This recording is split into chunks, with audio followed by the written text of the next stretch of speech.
Welcome to the Massive Passive Show by the Lone Star RIA. They talk seriously about everything real estate investors encounter building their portfolios. Many radio shows and podcasts talk about real estate investing, but Massive Passive actually do it. Sit back and relax and learn about becoming a massive passive deal maker. Good morning and welcome to another edition of the Massive Passive Show brought to you by Lone Star RIA. My name is James Haney, and today we are joined by a very special guest, Steve Nancer. Good morning, Steve. Good morning, James. Totally thrilled to be with you this morning. And I'm glad to have you as well. So let me go ahead and knock a couple of quote-unquote business things out of the way first, and then we'll jump into our exciting show today. First of all, as I mentioned, we are brought to you by Lone Star RIA. We are growing, and you may notice some changes and some new things coming along, lots of exciting things in the works. So you can find anything that we reference to or talk about today at lonestarria.org. Let me say that again. That's lonestarria.org.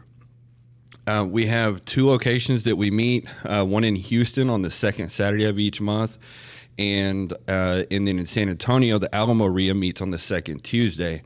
And those are great meetings to be a part of. We have wonderful speakers. We have great food and strong networking. And let me say just a quick word about networking. That is a very key part of business. This real estate business is built on relationships. So join us for that. We also have great vendors, which you'll actually hear about some of them on the show today here shortly. And last but not least, we work really hard to give the best content out there for real estate investors and real estate professionals. So you are in for a treat today. Again, the website to remember is lonestarria.org. So let's go ahead and jump into today's show. Back on February 12th at our Houston meeting, we had a millionaire panel that we interviewed, and basically the theme of that meeting was everybody on that panel was multimillionaires, and we asked each one of them if you had to start over from scratch with just your knowledge, how would you do that and become a millionaire within the next 2 years? And they were all great panelists, and just Steve just knocked it out of the park, and we loved it. We just had to bring him back on to talk a little bit more. So Steve, you've been in the business for a while. In fact, one of our first conversations, we were talking about. You mentioned your quote unquote claim to fame is you were HGTV before HGTV. That's right, James. I flipped my first home in 1981, right? And so, I came up in the business. Starting from scratch is really an amazing thing for me. I started out as a carpenter, the hard way in the business. When I was 12 years old in the summertime, what you're going to do as 12 years old, you're right. This is when we rode bikes and didn't have computers, right? This is 1972, hello, right? We rode bikes up and down the street, played football outside, and we actually drank water from a water hose, right? Now, my wife tells me that's what's wrong with me, just in case everybody was wondering, right? So try that sometimes. It might do you some good. Drinking from the water hose may help out. But I went to my uncle, God bless Uncle Clyde. You always have someone that comes into your life that can make a difference. We all have those. And Uncle Clyde was that for me. He was a carpenter, a trim carpenter, cabinet carpenter, and a framer, and a subcontractor around Greater Houston and Richmond, Rosenberg. And so I went in just after school was out that year. I said, Uncle Clyde, I'm going to go fishing with so-and-so friend. I'm going to go camping with so-and-so friend. I have an incredible summer. I'm a 12-year-old kid. Why not, right? Uncle Clyde says, hey, that sounds great, Steve. Sounds like your friends are going to have great fun this summer. I'm a pretty bright kid, at 12 years old. And I said, no, Uncle. I said, we're going to have great fun this summer. And he says, no, they're going to have great fun this summer. You're going to work with me. And here I am, 12 years old. Feel that, guys. Really, seriously feel that. Pretty bright kid, and I go back to my uncle and say, no, Uncle, you can't do that. There's such thing as child labor laws. You can't do that. And my Uncle Clyde says, you're right. You're the child, I'm the law, and you're going to work, okay? That's how I got started in this business, seriously. And you're going to have fun while working. And you're going to have fun. 3 days later, I'm in Richmond, Rosenberg, at some really nice homes with my uncle. He put a nail apron on, and he said, this is how I got started, guys. I learned how to do this business from the ground up, doing trim work and cabinet work, framing, foundation work, became a subcontractor, then a builder, and then a house flipper, right? And then really learned how to make money on the business side, right? And creative deal making. Started out 12 years old doing this business and put a nail apron on. He said, I'm going to train you how to hang doors, run baseboards, and do those kind of things this summer. And I'm a little old bitty skinny kid, and I learned how to do that. Then every summer I worked with my uncle doing trim work, cabinet work, framing, foundation work, and all those sort of things. It gave me a foundation that would never quit. I thank God every single day my uncle put me to work as a child laborer at 12 years old. Every single day I wake up, thank God, Uncle Clive, man, because without that, I would not be sitting here with you today, James. But the main question was about the panel was, what would you do if you were dropped in the middle of nowhere and you had to start all over again with nothing? And could you build those millions that you've made back in 2 years? Well, you can. And I think my answer was creative deal making. It was and will always be, and we'll discuss more of that as we go through here, creative deal making and mastering the use of other people's money, or OPM, right? And I tell you, OPM can go pretty broad, but I think that would be my answer as far as a broad spectrum deal is creative deal making. It's what really separated me from many investors because, I don't want to use it lightly because I have bought, renovated, and sold hundreds and hundreds and hundreds of homes, right? Because I'm a carpenter, I'm a builder, right? And in 1984, after going through all this, I started my own building company, not just as a subcontractor, but as a builder, Distinctive Homes by Steve Dancer. So my background is doing that sort of thing. So when it comes to flipping houses, it was easier for me to do than the average person, right, James? Yeah. But when it comes to starting from scratch, I would say the creative deal-making side of it, and the use of other people's money, meaning lenders, other people's lenders, they're paying their electrical bills, they're paying for people mowing the yard, and I'm working that deal and I'm selling it and making money, so I keep my costs low and leveraging what they're doing and what their lenders are doing. We can discuss maybe that more as we go along, but that's how I would do it, that's for sure. And that's a way you can do it without having to expend a lot of your own money, right? As always, remember, this is an important thing when I'm doing coaching or doing joint venture deals, is getting investors to understand, and this is really important. Real estate investing, the true essence of real estate investing, is not about how much you take out of your pocket to put into a deal, but rather how much you take out of the deal to put into your pocket, James. That's true real estate investing.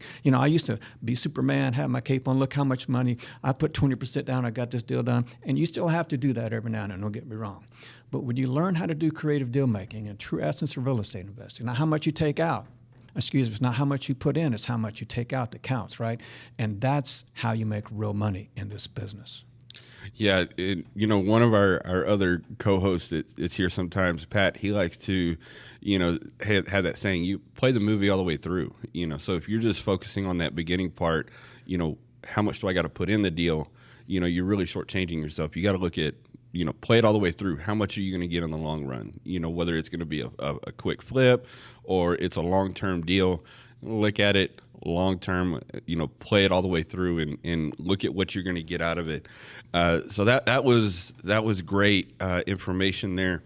But I want to talk about, speaking of getting started, there's, especially with our coaching students and everything, we hear a lot, about fears and getting started. Well, how can I do this? What if I don't know this? And they're just, some people are held back by fear of the unknown. So what can you talk about as far as fears, any fears that you've had to overcome, and how you've actually overcome them? What can you say about fear? Fear is real for everyone. I mean, if you don't have any fear can motivate you or it can put you down. I mean, it depends on how you want or choose to use fear. Myself and my wife are entrepreneurs to the core. Own my own business since I'm 19 years old. James, in 1979, I started my own business, Distinctive Homes by Steve Dancer, subcontractor for others. Flipped my first home in in 1981. But when you're an entrepreneur like that, you have to understand that fear is a part of it. There's a fear of how I'm going to get my next deal, where's it going to come from, and how am I going to handle it. And what we learn to do is we learn to run towards fear, not to run from it. In other words, fear doesn't have to be something that puts us down. It can be something that motivates us. And that's something that we really help those people that we coach or do joint venture deals with is let it be a motivator, not a terminator, right? Mm-hmm. Let it be a motivator and terminator. Let it motivate you to rise at all costs, to win at all costs. Now, winning isn't necessarily about making a ton of money. That's a part of it. But winning is also lifestyle. Winning is certainly, most importantly, family and faith, right? All those things are winning on a serious level. But you can sure provide for your family and other matters and issues in your life if you're winning on a serious level financially in the real estate business. And learning how to do that is vital. Getting with the right people, how to do that is vital. So don't let fears create an issue for you that brings you down. Let fears motivate you to become a big-time winner in this business. So it sounds like a lot of it is mindset.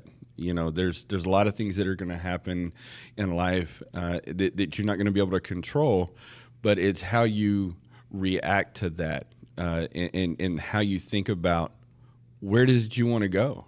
I mean, another example, I don't want to go off on another tangent and, bring up a touchy subject, but like firearms, I know people in my family, they're scared of firearms, but it's not something to be scared of. You just respect them. Same thing when it comes to starting a new business venture. It's not something to be scared of. It's respect the process, follow the process, and go after what you want, and what you want in life. Determine where do you want to be in the next 20 years, and then go for it. Look towards the end of the movie, look towards down the road, and go for it. Put one foot in front of the other, and like Steve mentioned, get connected. I mentioned at the beginning of the show, networking, the power of networking. A lot of people underestimate that. In my position, I'm building relationships with, some really great people through this RIA, and I'm able to pick up the phone. I had a situation last week where I picked up the phone and very short notice and was able to have somebody step in and help us with one of our programs. Literally had like an hour and a half notice. And it's because of relationships, and again, we reached out to Steve. I've gotten to know Steve over the past few months, and, we reached out to him and he's like, yeah, let's do the radio show or let's do this. Anything you need, you got my number. I'm a phone call away. Absolutely. So yeah, being around the right people, I think being around the right people also helps you get through those fears as well. Because they have the experience, they've been there, and they can be there with you. I mean, coming on the radio, I've been put into some spots where I've been on the radio. In the very beginning, I was scared. I've been brought up on stage, and I was scared. But I have people around me that they've been there, and so that was able to calm me down. Same thing with real estate. Exactly. So great stuff on fear. Man, that's a topic we could spend a lot of time on. But let's go ahead and talk. You mentioned when you were talking, and then also when you were on the Millionaire panel, you mentioned about self-directed IRAs and retirement accounts, which, by the way, just a quick little plug here. In August, we do have Equity Trust coming to speak about that. So, Steve, we are just about to wrap up this segment here. Spend 1 minute. I know that's kind of tough to do, but spend 1 minute and talk about, self-directed IRA. What is something key that people need to understand?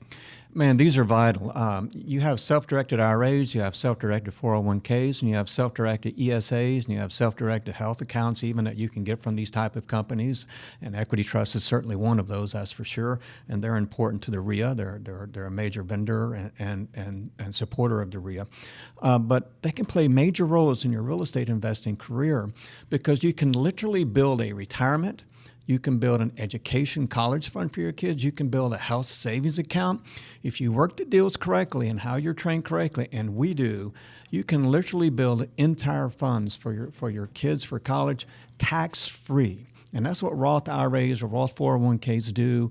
The education savings account operates similar to that. Again, I would strongly get with your accountant or the education or Roth IRA specialist for the company that you're working with. My experience comes from experience throughout all these years of investing with them and dealing with them, which is pretty extensive. And let me just say clearly, it is the way to go if you want to build a retirement, education savings account for your kids, and do it fully and totally and wholly tax-free. It's an amazing opportunity, James. All right. Well, unfortunately, we did spend a little too much time on a couple other things we didn't. There was one other question I wanted to ask him, but we will be having a bonus session after the show. We will have a bonus session that will be available for our members at LoneStarRIA.org. So for anything that we talk about today, go to LoneStarRIA.org. I do need to pause and take a moment here and recognize a couple of our vendors and sponsors that help bring this show to you. And the first one I want to mention is Direct Mortgage Loans. Our representative there is Clint with Direct Mortgage Loans. If you are looking to be a landlord, or you are a landlord and you're looking for a refi, cash out refinance, or anything to do with long-term financing, even if it's a personal property you're wanting to buy or an investment property, reach out to Direct Mortgage Loans, and Clint will get you taken care of, or he will get you pointed in the right direction. The next one I want to mention is Longhorn Investments, which is a short-term lender, also known as hard money.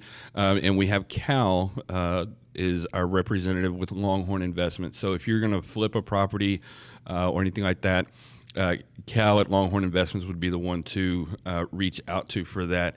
And, these two guys that I just mentioned, they're great assets to have on your team. They're not going to put you in a bad deal. They're going to do everything they can to put you in a deal that's going to make sense, and it's going to make you successful. So, again, I just wanted to recognize those two gentlemen. Let's jump into segment 2 of this show. And this is another one. I'm going to kind of, we hear a lot of times people will talk about, I made $100,000 on this deal, or I made $50,000 on this deal, and they want to brag about the wins. Well, the truth of the matter is, not every person wins on every deal. Okay, so what I'm going to actually do is I'm going to ask Steve to talk about one of his worst deals first, and then we'll talk about one of the best deals, and then I've got a couple of questions for him. So Steve, go ahead and talk a couple of minutes about one of the worst deals you've been in. Yeah, I've had a few of those. James, been very, very, very blessed in all these years. Many deals, right? Never had to take money to the table to close a deal. There are some deals where I thought I was going to make $30,000 or $40,000, right? When we set out, we may have only maybe take home 5 or 10, but been very blessed, never have to take money to deal. But some deals have been pretty tough. One that stands out in my mind is one of the waterfront reno flips out of it. In fact, this is like in 2005, 2006. Pat, that's how I met Pat. He came out and did some inspections on that. He's a construction supervisor and inspector. He actually came out and did some inspections for a company on that particular deal on the waterfront. It was how I actually met Pat Reisinger. It was pretty cool. But that particular deal was a waterfront rehab. I was a builder on Lake Livingston, but also a house flipper as well, and doing quite a few waterfront properties. This particular one was about a 15-year-old home. And they were looking to move on for the property. We got a pretty good deal on it.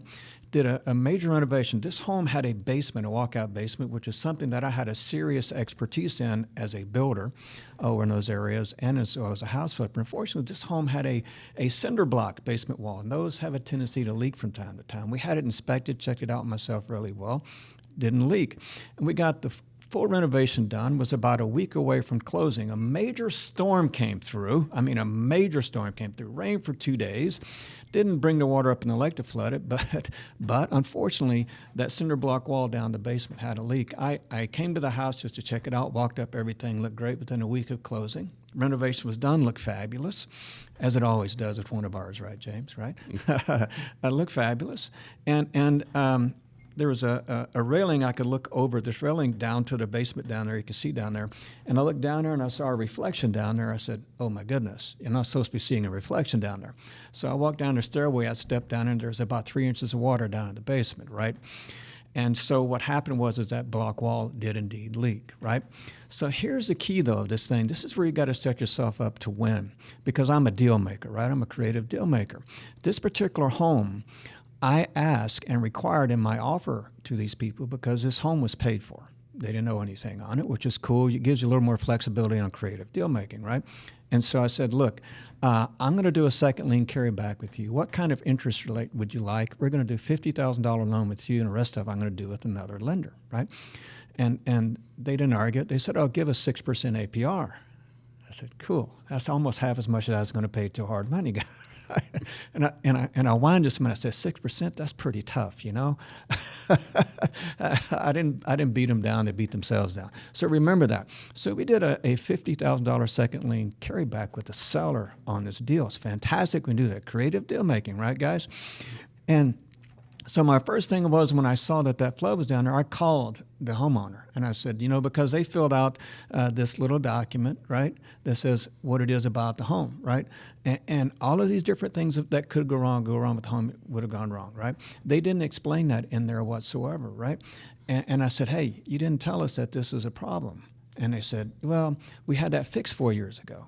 And I said, it's not fixed anymore, okay? It was a problem. It's called a seller's disclosure document that you fill out. And even as an investor, I make sure those are filled out by every single seller, no matter what, right? Mm-hmm. And it's an obligation under law, in fact. That's part of statute now, right?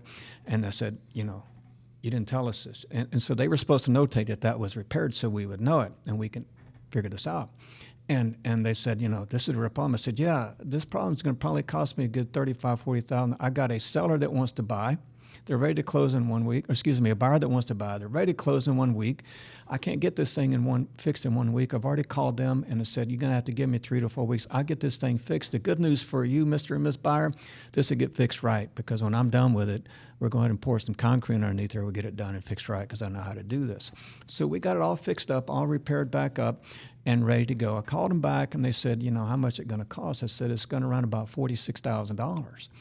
And so I owed them $50,000 on the second lien carryback, right? Guess how much they got at closing? $4,000 on that, right? So that gave me the leverage to negotiate. Didn't even have to go through lawyers or anything else, because they didn't disclose it. That's law. They got to disclose it, right? They didn't have any bad intentions by not disclosing it. It was 4 years ago. But nonetheless, you know, it's kind of like, you know, if you shoot someone accidentally, they're dead. Or if you shoot someone intentionally, they're still dead, right? So it's the same thing with this sort of thing. That's the way the law sort of sees it. And so we were able to keep the buyer in the fold, had the deal working good, got it closed. We made a serious one of those $50,000 plus home runs, right? But we only did it because we didn't have to go through all those hassles with the buyer kind of weaseling out on the deal. So we protected ourselves with the second lien carryback, got us into a profitable situation, put us in position to have a happy buyer, still got the home that was repaired correctly by us and done right. So that was a nightmare deal that turned into a happy ending at the end, James. Yeah, and those types of things always happen. They always happen the week of closing. Yeah, it's always going to be that way. Or the day of inspection. You know, it's like, yeah, it's never the right time. It's always at the worst time. It's always, but you always got to bring some good news in it. Look, I got a little bit of difficult news, but I got some good news. Difficult news is this happened. The great news is we're going to fix it so that when you close, you're going to have a better home. So there you go. You got to do it that way, right? So that was the nightmare turned into an okay situation. Mm-hmm. So now tell us about a really good deal that you've done. You know, like one of your best deals. Had a lot of those, been very blessed. You know, I have this sort of scale I use when I'm training and coaching: singles, doubles, triples, and home runs, and then nuclear home runs. You know, a nuclear home run on a deal, this kind of money is $100K plus on a deal. A home run is $25K plus. A triple is 10 to 20 or 25. A double is 5 to 10, and a single is anything from 0 to 5. Or excuse me, a single is anywhere from 0 to 5. And so we've had a lot of those like that. But I mentioned at the panel a 6-house deal that I did on Lake Livingston. This is a few years back.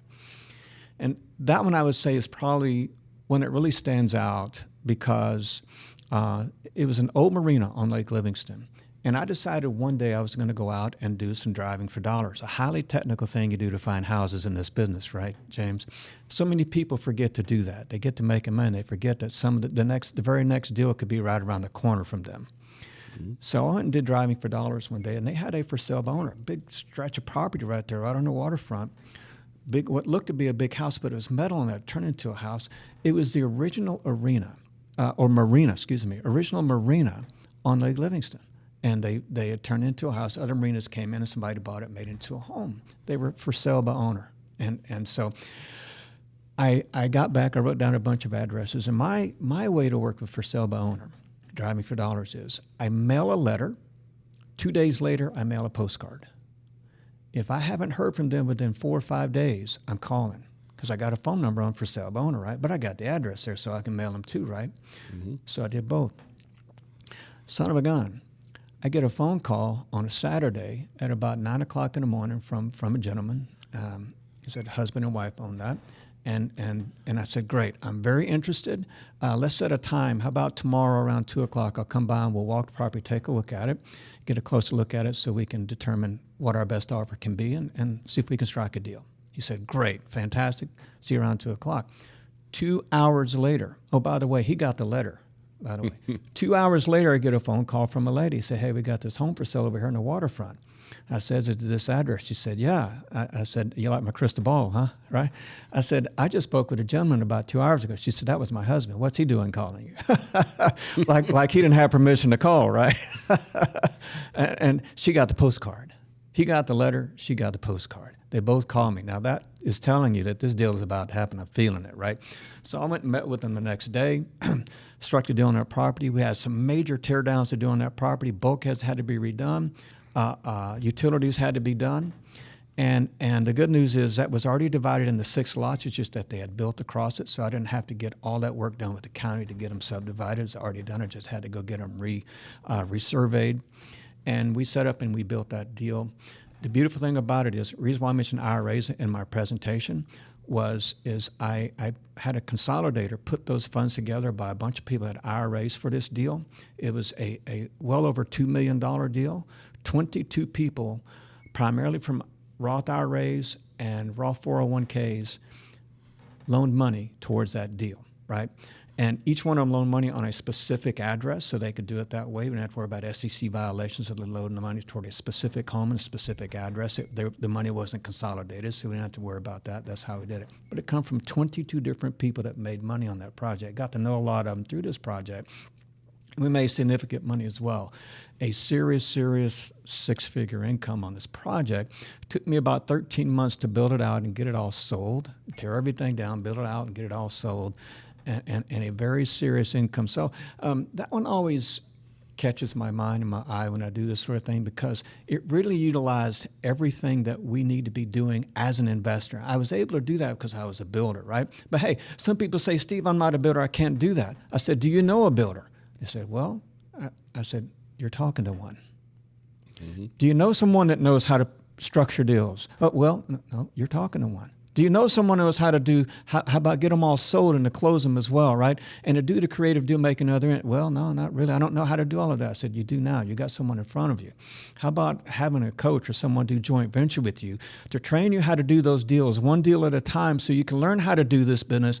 And when from now on, when somebody asks you that question, do you know how to do this? You're going to say, yeah, I got this.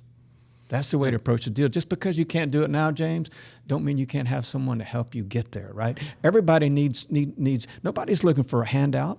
James, everybody needs a hand up, man. Mm-hmm. Everybody needs a hand up. That's even like, one of the analogies that we like to make. You take any of the greatest athletes out there, there's, everybody knows Tom Brady, Michael Jordan, Kobe Bryant, any of the big names out there, the Nolan Ryans. Every one of them, no matter who it is, they're professionals. They've been doing it since they were, walking, and they have coaches, and it's because it's to get them, keep them on track and get them to the next level, get their skill level to the next level. And it's the same thing in real estate. That's what this RIA is for. That's what our coaching is for, is to give you that support that you need, that support and confidence you need, even if you've never done a deal. I mean, I've personally myself, I've never done a fire damaged house, but that doesn't mean I can't do one. Because Absolutely. I've got a gentleman right across from me that I'm sure that's done one, and Absolutely. another gentleman at the that's also a host on this show normally, Ray Sasser. He was known back in the '90s as the fire damage king here in Houston. Absolute expert. Yeah. So I can go to either one of these gentlemen and get the deal done and have that backup.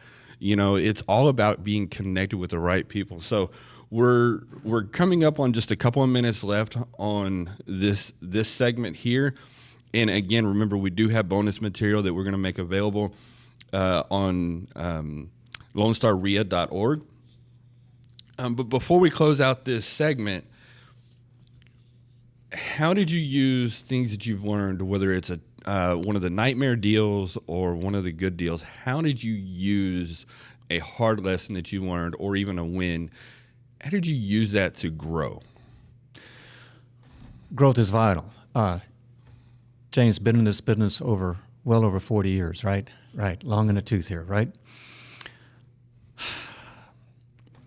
You're looking at a guy that is a hair-on-fire student of the game right here. And man, you got to stay that way. And you know why? Because this business is constantly changing. It is constantly moving, constantly changing. At the moment you think you've got it all figured out, you could be reaching up to grab the bottom, right? Mm-hmm. And so you got to remain that student of the game. Steve and Peggy Dancer are the ultimate students of the game. Every morning I wake up, man, okay, what is it I got to do today to do better than I did yesterday? And here's what I'm going to do. You got to think that way, and you got to do that way. And, while we took a little time off, sort of the Sandy Beach world, a little bit of vacation, but semi-retired for a few years, we came back out hair on fire about 7-8 years ago and said, we're going to teach these younger guys how to really do this thing, right? Mm-hmm. And we're just hair on fire, and we love doing that, James. And so the creative deal-making side of the business, I can never say this enough, it's what bridges you from having the problem. I mean, if you're a landlord, and that's fantastic. The fact is, and we are that too, by the way, residential and commercial. The issue with being a landlord, especially getting started out, when you close that deal on that rental, you're not getting money out of that, right? You're essentially putting money into it. And so it's really at the end of the day costing money. And you may be netting $300 a month on that rental, $400 to $500, unless it's a luxury deal. It could be more, but that's average, right, Jane? That's it. Mm-hmm. And so you're not making a ton of money. You maybe have 2 or 3 of those. So if husband or wife loses a job, right, and if one of those renters is gone, what are you going to do? And so oftentimes what I've seen in the last couple of years where people losing their jobs because of the pandemic and other issues, they've had to now start selling some of those properties and said, look, you got to start doing more of these deals that are more of the creative deals to bring cash flow in while you're building that asset up, while you're building that asset base, and also do some seller financing and all these other things. You got to have some cash flow coming in to keep it real. That way you don't have to back up and start all over again. Creative deal making 101 and how to master the use of other people's money is something that everybody has to learn, and it's something I learned from a Exxon executive back in 1991. He said, Steve, guess how much Exxon has in the bank? You can see it on their prospectus. They've got, I don't know, $20 billion. Guess how much they have in liabilities? I don't know, about $100 billion. They're using other people's money, way more of their money to make money than they are of their own. Steve, you and every real estate investor should be doing the same thing. In 1991, as a hard lesson I learned from that moment forward, I put every ounce of energy into learning how to bridge those gaps and make money on deals while I was building assets of real estate. I was also building assets of cash at the same time. And you can do both. You can have your Cabo money and you can have your mailbox money at the same time, right? Mm-hmm. Awesome. Great segment, Steve. It's time to go ahead and pause and acknowledge a couple of more of our vendors and sponsors. So really quick, I want to acknowledge the Lone Star Trezar. If you're looking to have any kind of landscaping done, curb appeal, you need to have a tree removed, Lone Star Trezar is the company to go to for that. They'll get that taken care of.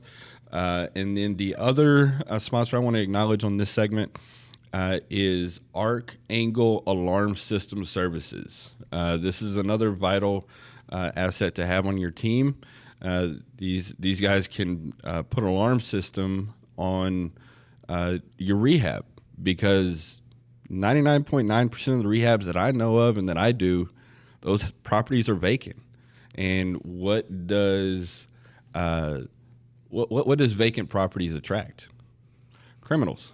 And so Indeed. you have an alarm system, and in fact, Pat tells a little trick where he goes over and he sets the alarm off before he starts the rehab so that he alerts everybody, this property's got an alarm. So anyway, those are our two sponsors for this segment. We're going to jump into our final segment. And then after the show, like I've mentioned a few times, we are going to have a bonus segment that's going to be made available to our members.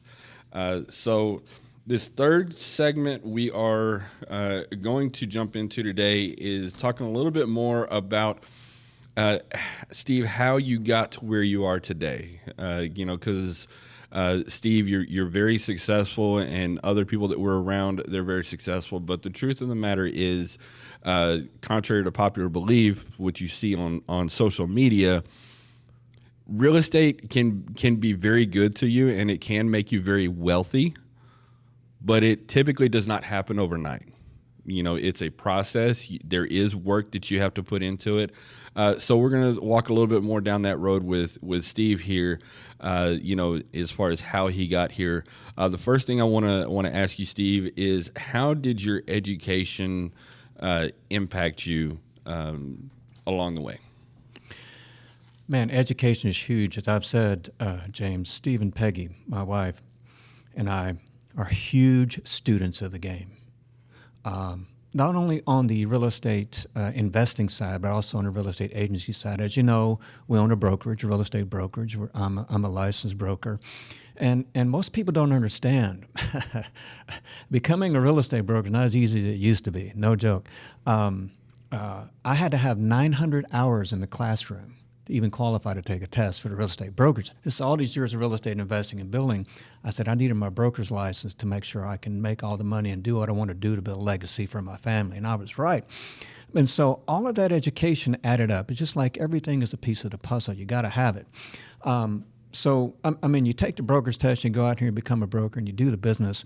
And it's really important to understand that you can do this business legally, ethically, and make a ton of money. Steve and Peggy are perfect examples of that. You don't have to skirt the thing. You don't have to do the what can I get away with to make money here. No, I'll tell you, when people start talking about me about what can I do to get away with this? What can I do to get around this? You know what I do, James? I shake their hand and wish them well. Right? Because I know those get-arounds and be-arounds are the ones I don't want to be around. Mm-hmm. Okay? And you don't have to do that, guys. You can do this business the right way. Get around people that want to do it the right way and do it legally and ethically. Watch how you can make money this business, because you don't want to look over your shoulder for the next lawsuit, guys. You really don't, ladies and gentlemen that are listening here. But education is vital. I learned how to educate young investors or investors who are looking to expand, especially on the creative deal-making side. And even with realtors, we learned this as well. Working with them on a specific deal. Like the classroom theory is good. It's great. There's nothing wrong with it. But it's not going to make you rich, man. It's not. Getting out there working on the deals, getting over those fears while you got somebody that's going to help you get over them. Do a deal with someone that is instructing you and coaching you through that deal. Do another deal. It's 3 deals. You go through a first deal, a second deal, and a third deal. By the time they're done with a third deal, James, they're pretty well ready to move into a direction where they just need that support every now and then as opposed to that heavy support. So I found 3 deals isn't great. So impacting people with that education is vital. But our education in this business has come from doing it and by never, please get this, never open up a can of quit. Never. There's always a way to get it done. And if you can't figure it out, contact someone like myself or Ray or someone else that can help you figure out, someone that's been around and been there and done that. There's always a way to overcome an issue. But let me give them this one more thing. It's an education thing. When I'm coaching in front of a class, in fact, maybe the next time I'm in front of one here, I'll do that. I will say this. Please repeat after me. The best deals I have ever done are the deals I did not do. Know when to walk away, James. Yes. Know when to walk away. Don't force a deal. Don't fall in love with a deal until you got the money in the bank. Then, man, that's a great deal, wasn't it? But learn when to walk away from those that waste your time and waste your money. That is a great way to learn this business. Sometimes when people bring deals to me, I look at it really hard and say, you know what? You'd probably be wise spending your time on another deal. And I mean, I love to see people hit singles and doubles and make $3K on a deal, $5K on a deal on this creative stuff. It gets them down the road. But if it's going to be a deal that impacts them and costs them 2 months to work out and it doesn't work, they could have been spending that time on something else to make money. So time is money. Let's spend our time on deals that make us money, James. Yeah, another way that I like to say that is, don't. You said don't force the deal. Yeah. I like to say don't be a motivated buyer. Be a don't wanter. Right. Another aspect of some of the deals that I've done have been some of the deals that I don't want. I try to walk away from them and they just come back to me. But I had a deal not too long ago in the past few years where I forced the deal and was a super motivated buyer. And now, I don't exactly regret buying the house, but if I could go back into time with my current knowledge today, wouldn't have bought it. There's a big deal here. You can earn while you learn. Yes. You don't have to learn to go broke. That's easy to do. But you can earn while you learn by doing the right deal, spending the right time in the right place, and having some people around you that can help you do that. So you touched on something at the very beginning of this segment, or just a few minutes ago.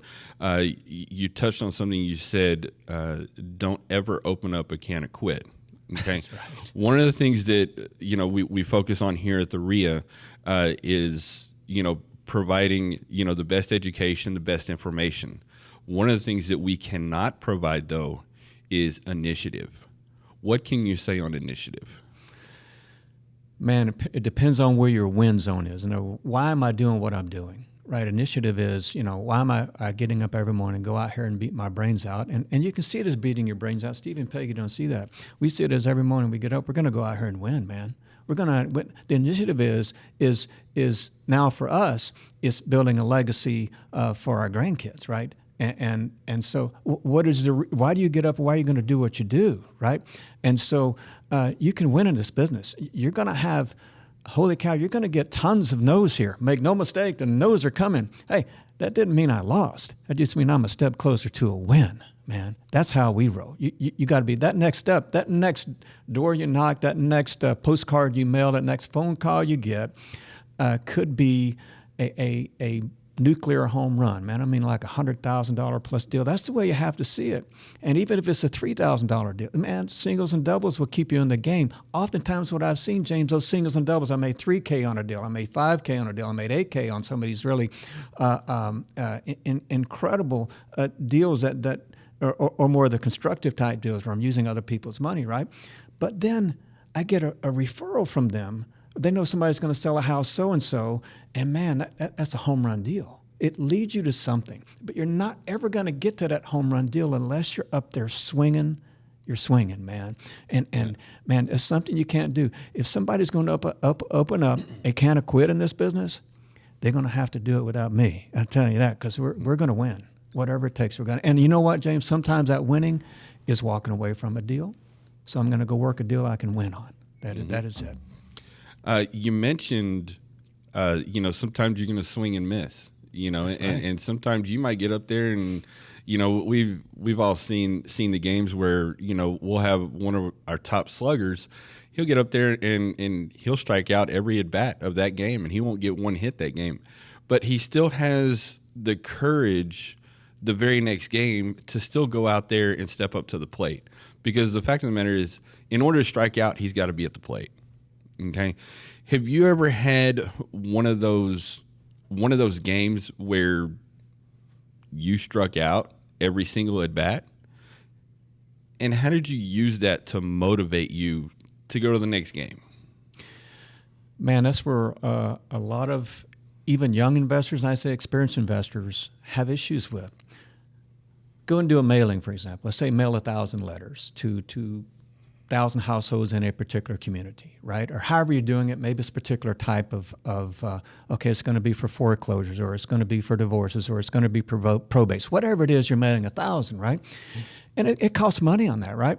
Always remember, if you fail to market, you will market to fail. That's just the way this business works, man. You're going to have to spend a little money to make money here. There are cheaper ways to do it, that's for sure.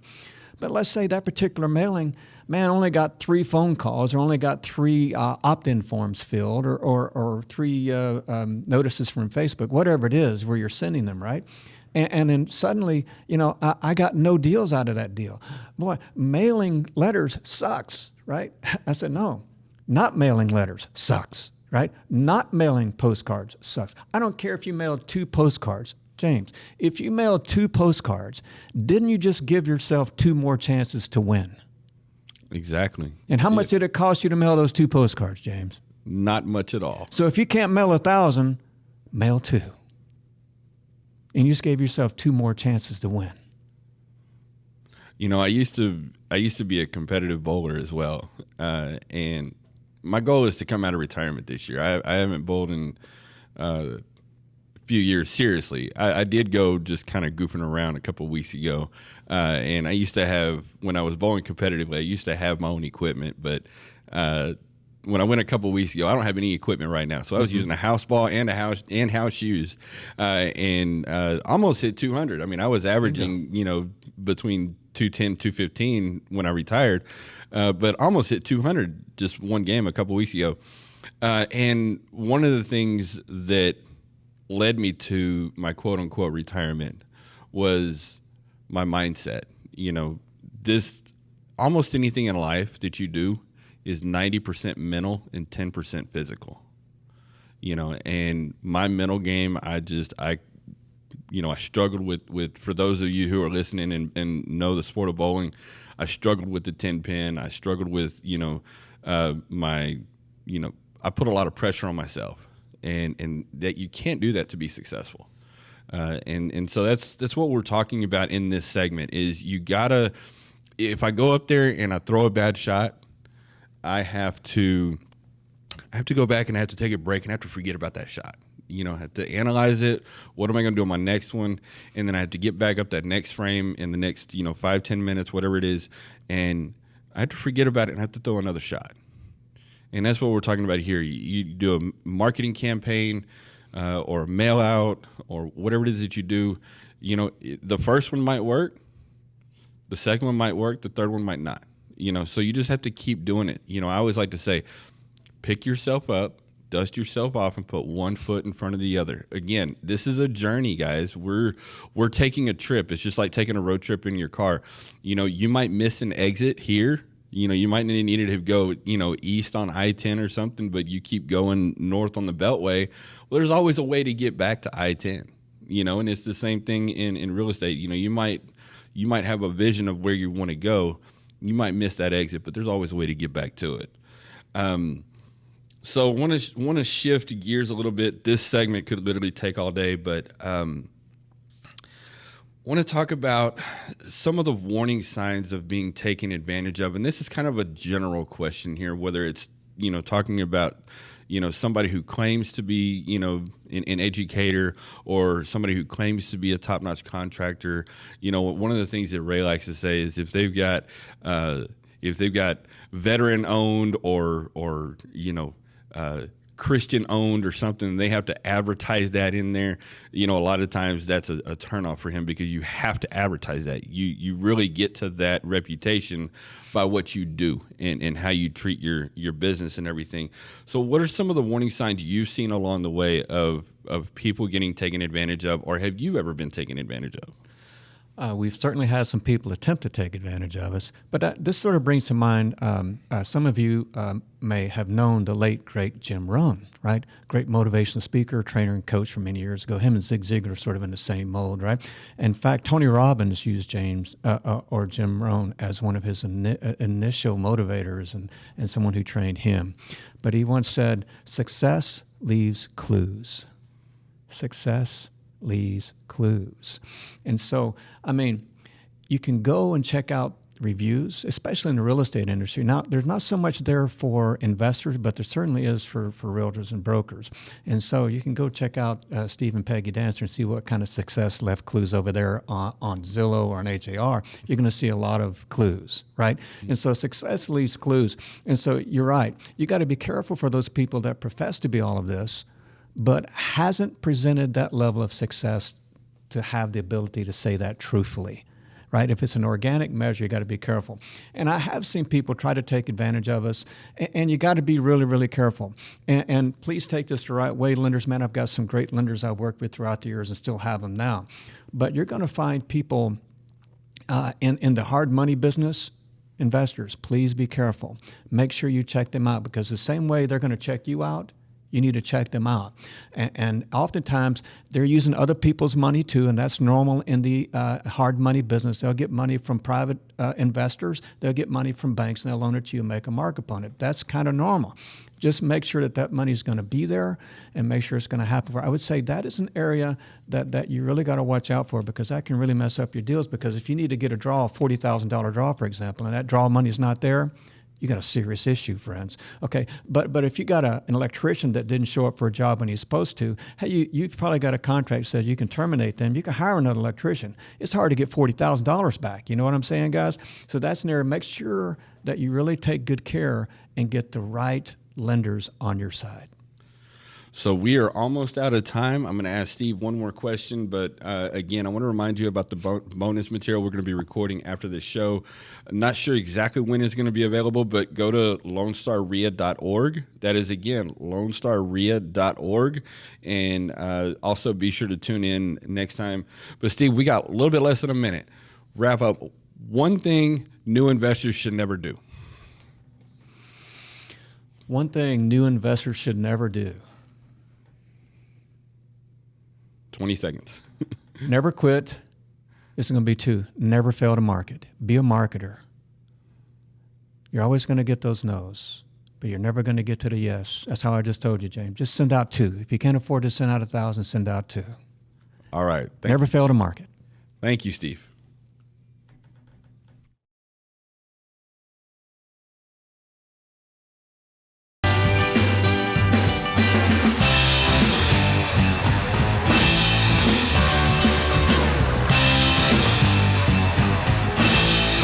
Thank you for listening to the Massive Passive Show, where we teach investors how to get off the hamster wheel of transactional real estate. Hi, I'm Becky Fields, president of the Greater Houston RIA, and would like to invite you to join us at our regular monthly RIA meetings on the second Saturday morning each month. If you're in the San Antonio area, the Alamo RIA meets on the evening of the second Tuesday each month. Go to LoneStarRIA.org for more information. We would love to see you there. The Big Ten